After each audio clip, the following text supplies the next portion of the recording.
親愛嘅姊妹，歡迎各位一齊慶祝慈在會嘅成立同佢嘅事工。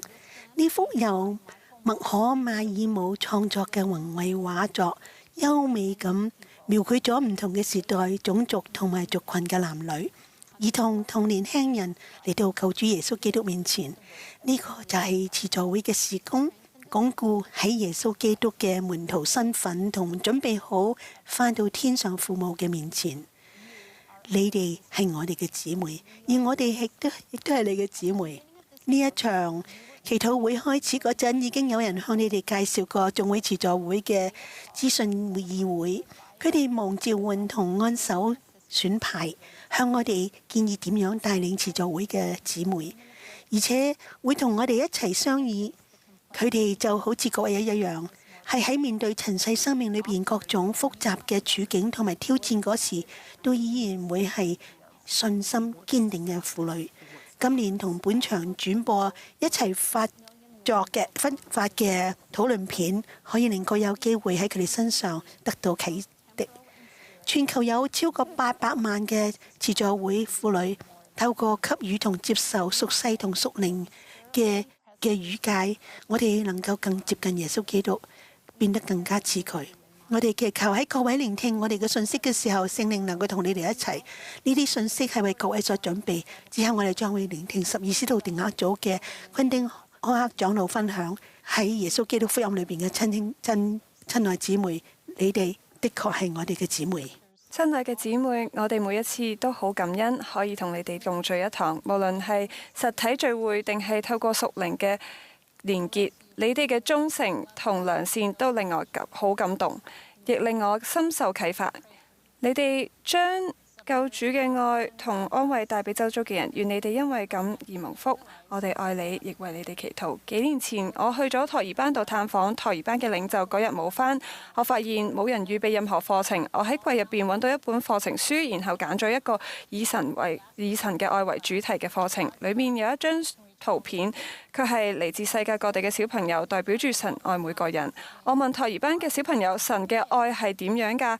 跟住呢，其中一個充滿活力嘅男仔查理就舉起雙手就話：神嘅愛好大㗎喎，的確係啊，查理，神嘅愛係的確大嘅，佢嘅愛能夠觸及我哋，同佢向他伸出的手，而且佢對每位兒女都一樣，佢愛每個人，冇一個係例外。聖徒保羅嘅教導話：因為我深信無論是死是生，是天使，是掌管的，是有能的，是現在的，是將來的事，是高處的，是低處的，是別的受造之物，都不能叫我們與神的愛隔絕。這愛是在我們的主基督耶穌裏的。神偉大嘅愛係透過佢嘅兒子耶穌基督慈悲嘅恩典而得到彰顯。聖約將我哋同佢同埋佢嘅贖罪力量連結起嚟，因為主我哋可以悔改同改變，因為主我哋可以能夠超越自身嘅力量同能力，因為主我哋先至能夠揾到神聖嘅平安，亦會獲得萬事都會圓滿解決嘅保證。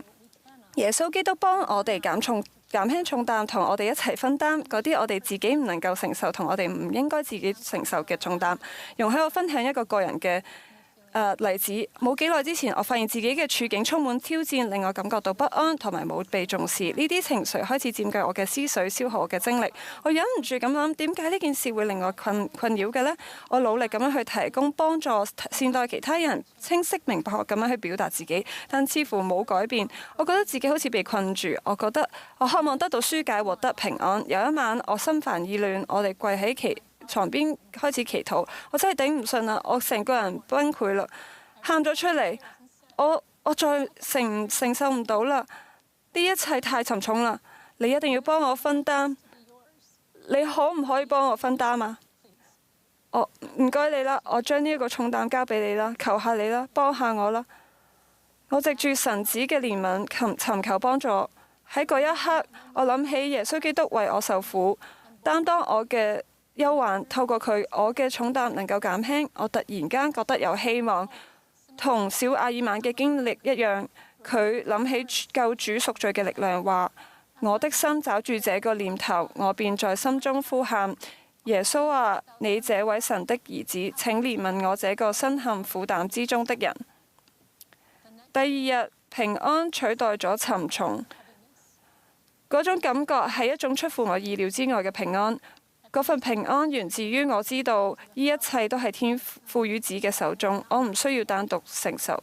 當我相信選擇信賴父與子同將佢重擔交俾佢哋嗰陣，我感到佢哋嘅愛同埋安慰。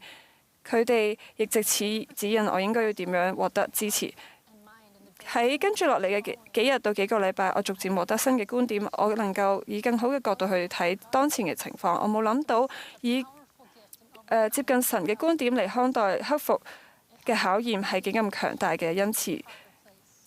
咁樣做幫我更全面咁樣了解，比起更重大的事，呢件事正如主描述一樣，那一點只不過係那一點丁點。困難嘅狀況並冇消失，但係呢個狀況冇再好似以前咁折磨我，亦都唔會再佔據我嘅全部思緒。呢個經驗真係一個奇蹟，只有神能夠令呢一種令人備受折磨嘅重擔變得輕省。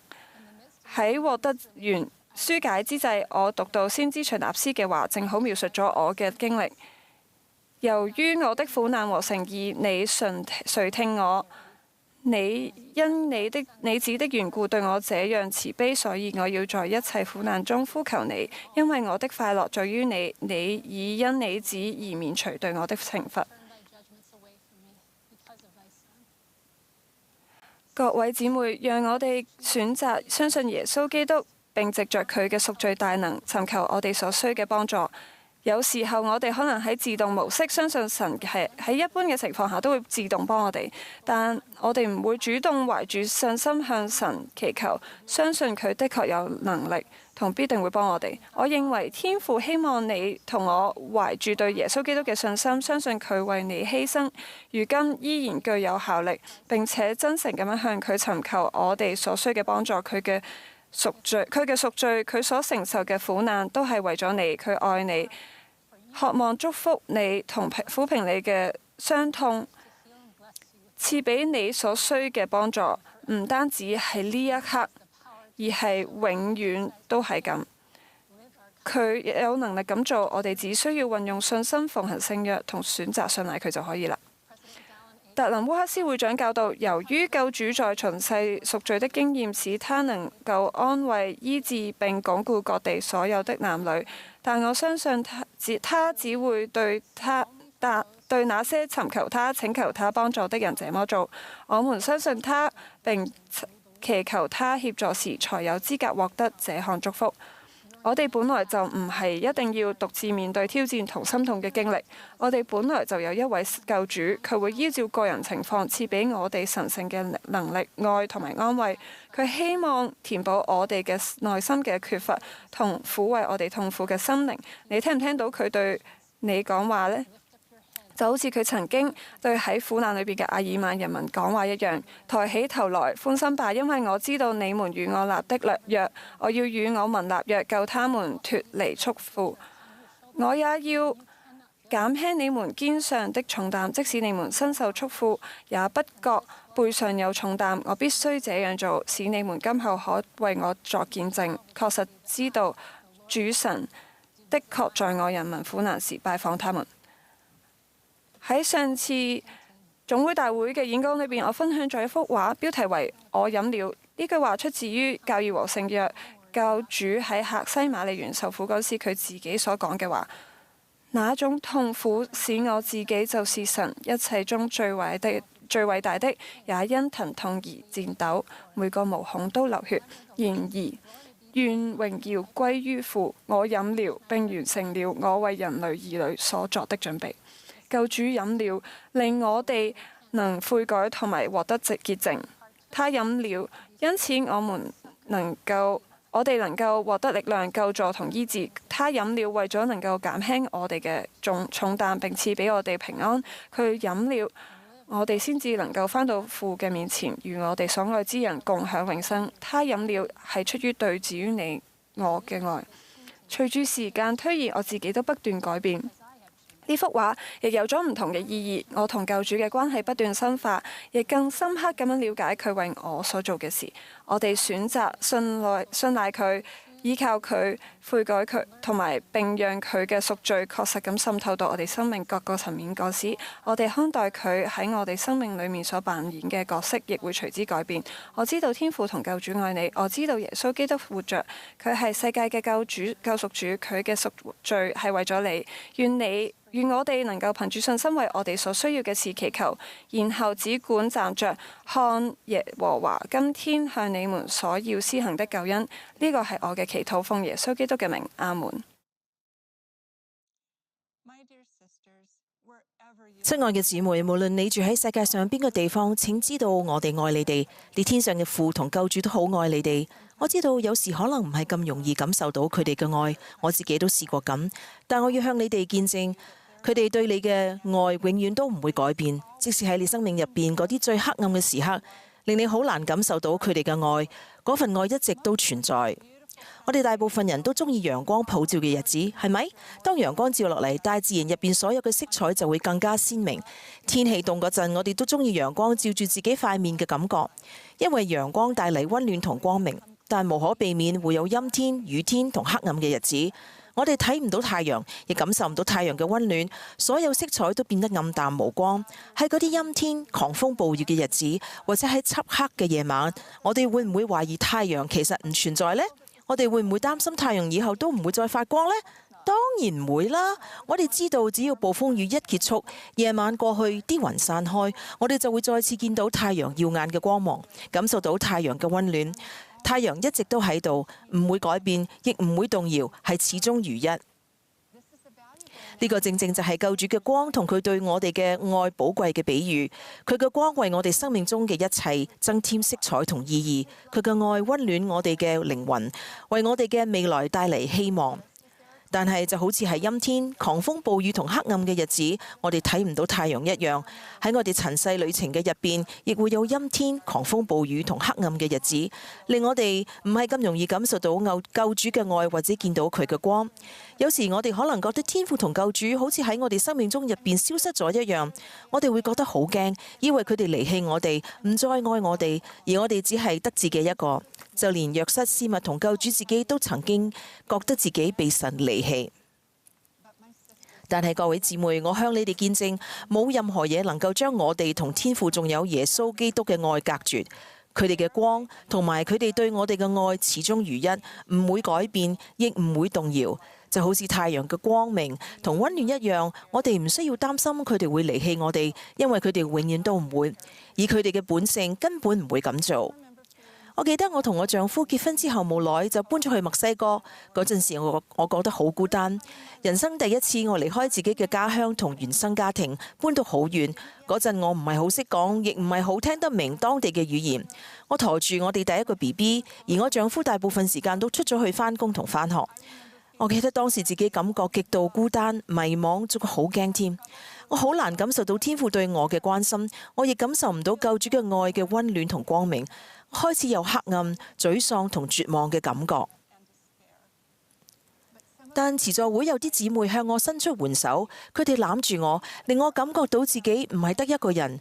雖然我聽唔明佢哋講乜，佢哋亦聽唔明我講乜，但佢哋嘅笑容、親切嘅目光同溫柔嘅愛為我帶嚟鼓勵同支持。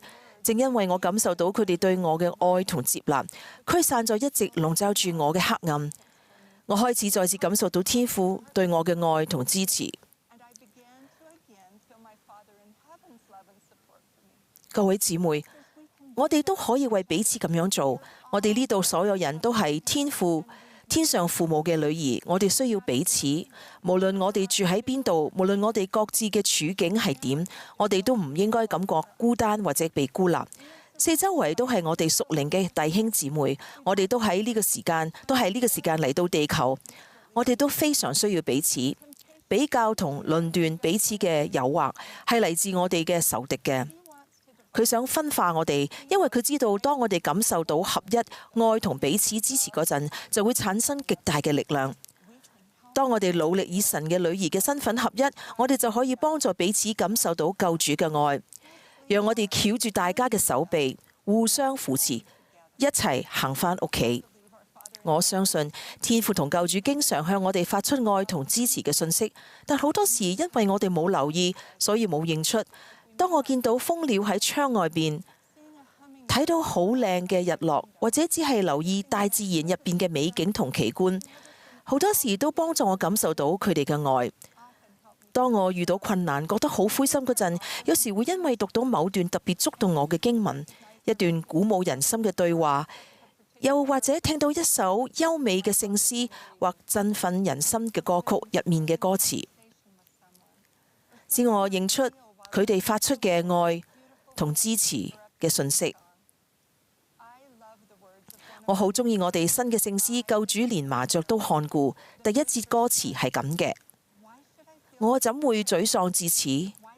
為何讓陰影至？豈要在深讀苦路，攀覓回天家路？神賜大恩達我處，朋友是他救主。麻雀雖小他不忘，同時他必看守我。我向你哋見證，主唔單止看顧麻雀，亦看顧你哋每一個人。你係神鍾愛嘅女兒。我見證你永遠唔會被遺忘，有人認識你、愛你，你嘅聲音好重要。特別係對你嘅天父同佢嘅獨生子嚟講，佢哋深深咁明白你嘅心痛、你嘅眼淚、你嘅憂傷同你嘅痛苦。你慈愛嘅天父一直垂聽你嘅祈禱。塵世旅程充滿挑戰同困難，包括失去各種事物、失去朋友或者至親、失去身體或心理上嘅健康、財務上嘅損失，甚至係失去能力同自信。我好鍾意約瑟胡適令長老講有關失去嘅呢一段說話：主會補償忠信者的一切損失，愛主的人無論被取走了什麼，主都會用他的方式予以補償。補償也許不會在我們想要的時刻來到，但是忠信的人知道，今日流下的每一滴淚珠，終將化為千百滴喜悅和感恩的淚水。先知約瑟斯密話：只要繼續忠信，你所失去的在復活時都會補償你。我已透過全能者的異象看到這些。我見證，由於我哋親愛嘅救主同佢嘅贖罪犧牲，呢啲應許都係真實嘅。只要你對神保持忠信，你失去嘅一切最終都會得到補償。你會感謝天父嘅補償祝福，會因此而流下喜悅同感恩嘅淚水。啟示錄入邊呢節經文經常為我帶嚟安慰，俾我感受到神嘅愛。神要擦去他們一切的眼淚，不再有死亡，也不再有悲哀、哭號、疼痛，因為以前的事都過去了。仲有，請記住呢項應許，萬事都互相效力，叫愛神的人得益處。呢啲說話真係既美麗又安慰人心。耶穌基督係世界嘅光同生命，佢應許只要我哋跟從佢，就唔會喺黑暗裏邊行走。我向你哋見證，無論你係邊個，無論你住喺邊度，無論你而家嘅處境係點，亦無論你嘅過去係點，你嘅天父同救主永遠都唔會忘記你。佢哋嘅光同埋佢哋對你嘅愛始終如一，永遠都唔會改變，亦唔會動搖。當你生命入邊嘅烏雲同狂風暴雨退去，你就會知道，即使喺你最黑暗嘅日子，佢哋一直都喺你身邊。奉耶穌基督嘅名，阿門。喺我嘅召喚中，其中一項最甜美嘅祝福就係可以感受到我對你哋，即係耶穌基督後期聖道教會嘅婦女，有一份好深厚，甚至觸動我靈魂深處嘅愛。我想象而家同大家一齊喺你哋神聖嘅空間，可能係教堂或者帳篷，喺你嘅單位入邊，我哋足膝而坐，我可以親口同你哋講，我愛你哋。我愛你哋，我好肯定你係慈愛天父嘅女兒，我亦好肯定你哋可以信賴耶穌基督。能夠同世界各地嘅聖徒姊妹坐埋一齊，係一項祝福。你哋展現出深厚嘅力量、能力、信心同埋對耶穌基督嘅信心。神對婦女嘅愛係透過俾機會我哋互相學習同埋成長去體現出嚟。喺我同耶穌基督教會嘅婦女相處嘅時候嘅時間入邊，包括施助探訪、喺停車場偶遇同埋買餸嗰陣交談，我明白咗啲咩呢？我明白人生真係好艱難。我最近喺停車場意外遇到一位姊妹，佢過嚟同我講，佢同我個女，佢個女遇到交通意外，成架車翻轉晒，送咗入醫院。佢同我傾偈傾訴，佢之前有一個女因為癌症過咗身。我以為呢位啱啱識嘅朋友想我安慰佢，原來完全唔係。佢唔係嚟要我安慰佢，佢嚟係要向我見證施助天使一直看顧住佢個女。佢知道佢過咗身嘅女就係其中一位天使，而因為佢喺主嘅殿入邊接受咗印證教義，佢確信佢嘅家庭係永恆嘅。身為神嘅聖約女兒，佢憑住對慈愛天父嘅幸福計劃、耶穌基督嘅救贖能力，同埋神應許天使會負責照顧佢哋，照顧佢同埋佢至愛嘅人嘅信心，自信咁樣去應付人生嘅挑戰。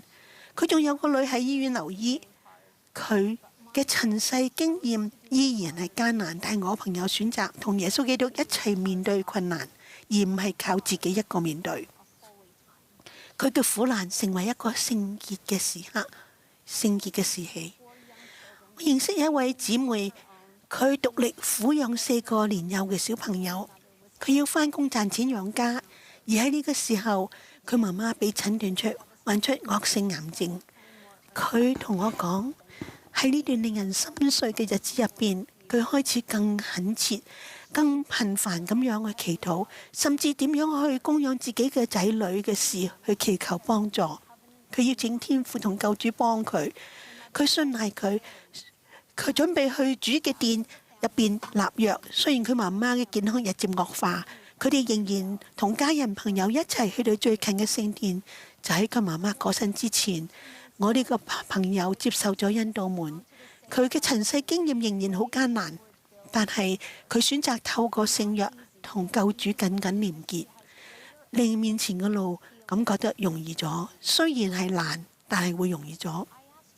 我問佢逆境嘅用路，為佢同救主打造出點樣嘅關係呢？呢位聖潔嘅姊妹坦誠話，如果冇呢啲咁艱難嘅經驗，佢冇可能會好似而家咁深刻認識同埋信賴耶穌基督。你睇下，精念嘅火係灼熱嘅，呢個就係成為聖潔嘅代價。念緊嘅人用火燒走雜質，但係佢唔會就咁抌嚿岩石、抌嚿礦石入去熔爐就行走去。念緊嘅人會留意融化金屬嘅表面浮現嘅渣滓，小心咁監控溫度同埋加氧氣時間，使佢可以吹走嗰啲渣滓，剩低純正嘅銀。純銀表面會反光同埋發光，好似一面鏡，映照出煉銀嗰人嘅樣。佢即係耶穌基督，必坐在如煉淨銀子的。我哋係珍貴嘅銀子，喺苦難嘅路入邊被熬煉同揀選，就好似被精煉過嘅銀子咁，啲雜質被燒走晒，我哋嘅品格變得更具神聖，成為聖潔嘅婦女。當你身處逆境嘅熔爐，你認唔認得出你面前同埋擁抱嗰一位一直係注視緊你嘅煉銀者呢？陶德希斯多會長曾經教我哋，所以身處煉金之人的火，與其對人生氣，倒不如接近神，奉子的名奉求神依靠着聖靈，日復一日地與他們同行，讓他們隨着時間向你們顯明，他們會信守應許，真的去認識他們，真的去了解自己。咁做唔容易，你可以揀同耶穌一齊面對困難，或者自己一個人面對。當你同耶穌基督一齊面對困難嘅時候，嗰啲困難就會成為聖潔。聖潔嘅婦女哈拿正正就係經文裏邊呢一個原則嘅例子。哈拿去到主嘅殿，喺嗰度哭泣，佢謙卑求神，訴說自己因為膝下無兒而心裏受苦。佢唔係喺度抱怨，而係向神坦誠咁表達佢深切嘅失望同埋悲傷。雖然主一定知道佢嘅痛苦有幾深，但係佢仍然毫無保留咁啦，在耶和華面前傾吐心聲。然後哈拿許願，佢表示願意獻上主賜俾佢嘅一切祝福嚟成就主嘅旨意。佢大膽咁樣宣告：萬軍之耶和華哦，你若賜我一個兒子，我必使他終身歸於耶和華。祭司以利叫哈拿平平安安地回去，並向佢保證主會允准佢向神所求嘅兒子。從哈拿回應願婢女在你眼前蒙恩，可以睇得出佢有幾溫順。喺佢離開嗰陣，佢面上再不大受用啦。冇幾耐，哈拿蒙福生咗個仔叫做撒母耳。佢履行諾言，等佢個仔一斷奶，佢就即刻將佢帶去殿。佢喺祈禱入邊讚頌感謝神，讚嘆話：我的心因耶和華快樂，只有耶和華為聖，除他以外沒有可比的，有沒有磐石像我們的神。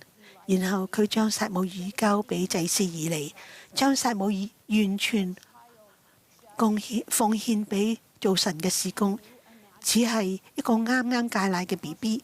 你可唔可以想像到？雖然後來蒙福有生多5個小朋友，但係佢將撒母耳歸於主嗰陣，撒母耳就係佢唯一嘅小朋友。佢唔知道自己仲會有其他小朋友。佢亦未曾享受過為人母親渴望擁有嘅溫柔時刻，睇住個仔學走、學行、學玩，教佢去愛同埋分享，暗佢瞓覺。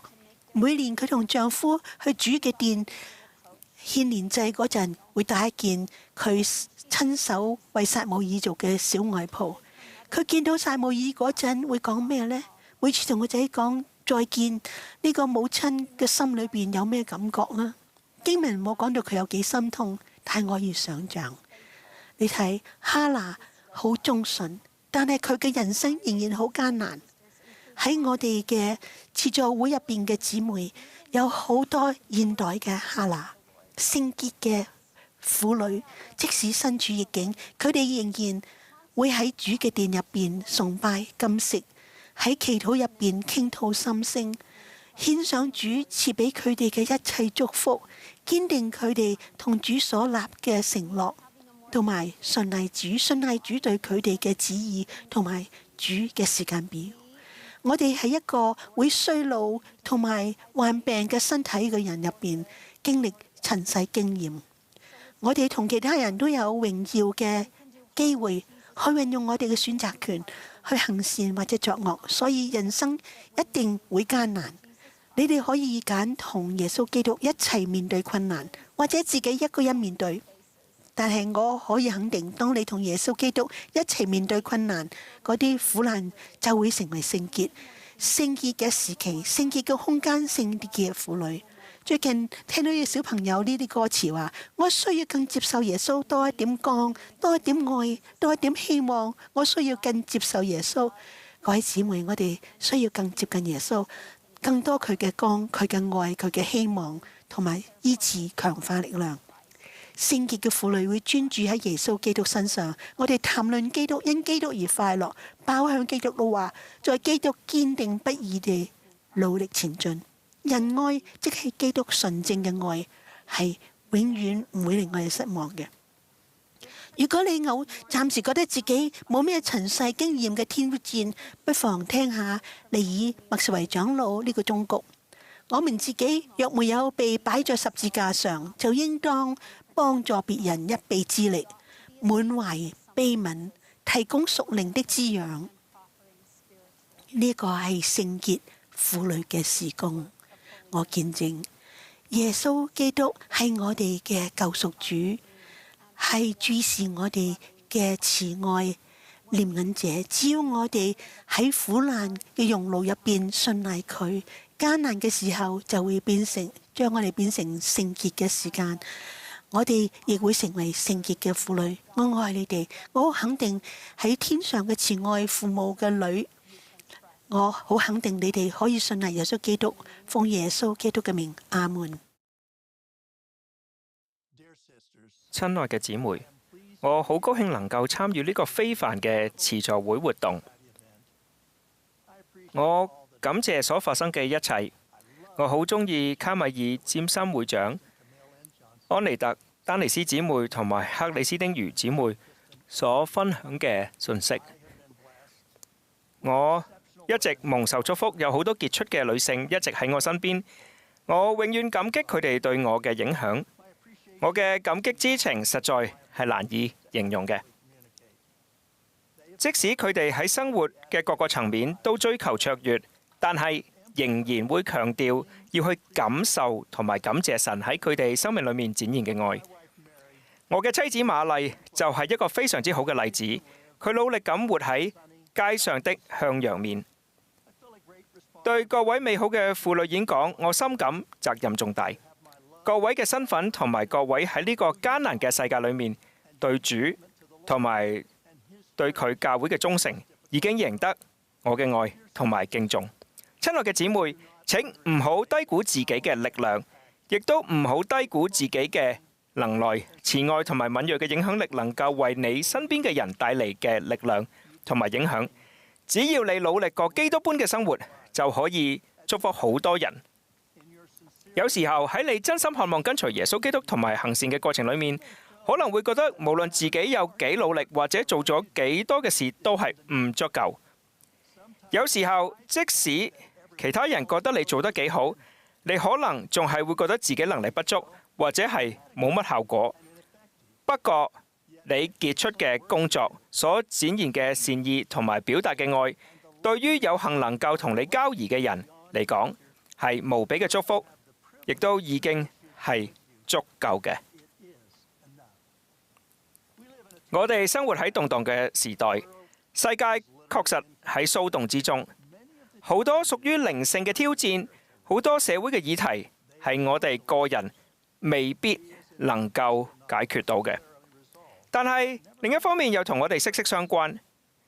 勸服人去選擇正義係長久以嚟都有嘅挑戰。萬事一直都有對立，唔同嘅係今日嗰座巨大嘅港廈發出嘅多疑聲浪越嚟越大聲，越嚟越挑釁，係我一生所見過最唔能夠容下異己嘅時刻。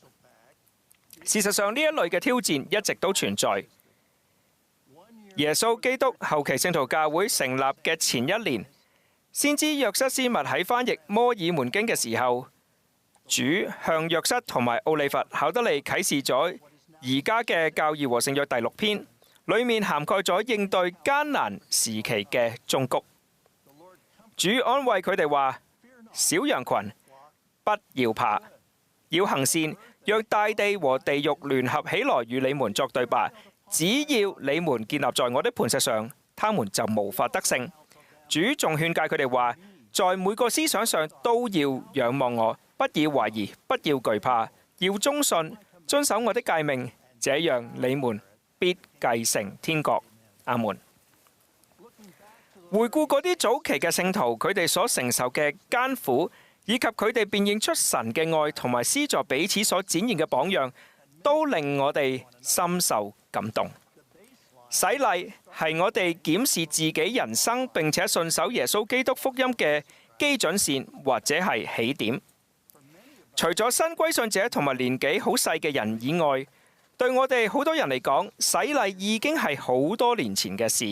偉大嘅先知阿爾瑪慷慨激昂咁樣對我哋講：現在看我告訴你們，如果你們體驗過心的變化，如果你們曾覺得要唱救贖之愛的歌，我要問你們，現在還能有這種感覺嗎？阿爾瑪繼續傳達一個深切嘅信息，呢一個信息同我哋嘅時代密切相關。基本上，佢喺度問聖徒們：如果他們蒙召死去，他們準備好迎見神了嗎？阿爾瑪跟住強調咗4個特質，使我哋得以無可指責咁企喺神面前。第一，我哋係咪已經足夠謙卑呢？從某種意義嚟講，係返到去洗禮嘅條件。我哋要謙卑自己，同懷有破碎嘅心同埋痛悔嘅靈。第二，我哋有冇除去驕傲呢？講到驕傲，阿爾瑪勸誡我哋話：唔可以將嗰位聖者放喺腳下踐踏。內心唔可以驕傲而張狂，心思唔可以放喺世俗無益嘅事物同埋財富之上，唔可以認為自己比其他人好，亦唔可以迫害謙抑自己嘅人。第三，我哋有冇除去嫉妒呢？對於嗰啲擁有極大祝福但係又不知感恩嘅人，由於佢哋只係睇到其他人所擁有嘅一切，因此嫉妒可能係最致命嘅一環。隨住名聲同埋財富取代信仰同埋家庭，成為多數社會嘅核心願景之後，越嚟越多人羨慕其他人嘅生活方式。第四，我哋有冇嘲笑或者迫害弟兄姊妹呢？我哋喺當今嘅社交媒體上面睇到好多呢種嘅情況。仲有啲乜嘢比嗰啲關於驕傲、嫉妒同埋迫害嘅信息更加貼近我哋當代嘅議題呢？世界大部分地區嘅激烈爭辯都係圍繞住俗世嘅日常經濟議題，但係關於回歸到基督般嘅原則同埋我哋靈性準備好迎見神以及我哋靈性狀況嘅討論，幾乎係微乎其微，少之又少。我哋需要將生活專注喺屬靈事物上面，同時亦要加強對靈性事務嘅重視。每當我回顧納府聖殿奉獻前所發生嘅事件嘅時候，都一定能夠獲得啟發，而眾多姊妹嘅信心令我印象尤其深刻。姊妹們嘅信心無所不在，係最不容忽視嘅特質。佢哋對耶穌基督復興福音同埋復興先知約瑟斯密嘅信心尤為顯著。呢啲虔誠嘅婦女願意作出犧牲，嚟將佢哋嘅信心展現喺恩道門同埋聖殿引證嘅永恆意義上面。佢哋犧牲咗自己嘅時間同埋自己僅有嘅財產，佢哋亦都接受指派喺納府聖殿裏面完成咗第一批嘅教義工作。佢哋喺協助聖徒準備離開納府嘅時候，一整日都喺度協助執行聖殿嘅教義。晚上大部分嘅時間都用嚟煮飯同埋洗衫。有好多嘅姊妹都記錄咗呢啲嘅事，但係佢哋明確咁樣指出，喺聖殿裏面所獲得嘅信心同埋知識，令佢哋喺走入一個唔知嘅將來會係點樣嘅旅程，同埋穿越平原嘅時候，感到歡欣。婦女歷來對家庭同埋子女嘅責任較為重大，好多時都希望能夠有安全同埋穩定，所以姊妹們願意離開納府，同向未知嘅將來前進嘅信心，真係令人感到振奮。巴斯謝巴斯密姊妹喺準備離開嘅時候，記錄咗當時嘅感受。呢啲記錄令人動容。佢經歷過密蘇里州暴徒集結反對聖徒嘅時刻，當使徒大衛培坦過身嘅時候，佢都喺在場。佢喺面對撤離納府嘅情況嘅時候，寫低咗以下嘅記錄：我在那深愛的地方所做的最後一件事，是把房間整理好，把地板掃乾淨，並把掃把放回門後面平常擺放的位置。然後我百感交集地輕輕把門關上，轉身面對一個不可知的未來。我用對神的信心來面對這樣的未來。我確信總有一天我們會在西部建立起福音和福音的真實永恆原則。這份確信不會比我在密蘇里州那苦難之地所感受的來得少。斯密姊妹記錄咗聖徒喺西遷路上所遭遇嘅貧窮、疾病同埋缺乏。佢母親喺1847年3月過身，1個月之後，佢第二個兒子約翰出生。佢嘅記述非常簡單，佢話：他是我最後一個孩子，只活了4個小時。之後佢擔任咗鹽湖聖殿嘅女監護，亦都成為總會慈濟會第4任嘅會長。我哋如果要歸納出先驅姊妹最為顯著嘅特質嘅話，就會係佢哋對主耶穌基督堅定不移嘅信心。我認為今日教會裏面嘅婦女係同樣堅強同埋忠信。透過清晰嘅視覺嚟睇，信心係愛同埋感謝救主嘅一種表現。因為佢嘅贖罪犧牲，失望並非終點，幾乎所有嘅過錯都可以挽救嘅。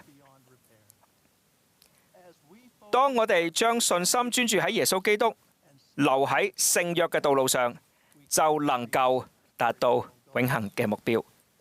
當今世界嘅狀態越嚟越需要我哋加深個人嘅歸信，特別係喺對天父、對耶穌基督以及贖罪嘅信心之上。教會教義同埋經文提供咗神所啟示嘅路線圖，協助你做正義嘅選擇。主嘅先知達林烏克斯會長為我哋呢個時代提供咗具體嘅指引。為咗我哋現今面臨嘅危險時刻，主一直以律上加律嘅方式準備好我哋。無論有點樣嘅考驗，我哋今日都享有豐盛嘅屬靈指引。如果唔珍惜自己嘅祝福，就會辜負呢一切。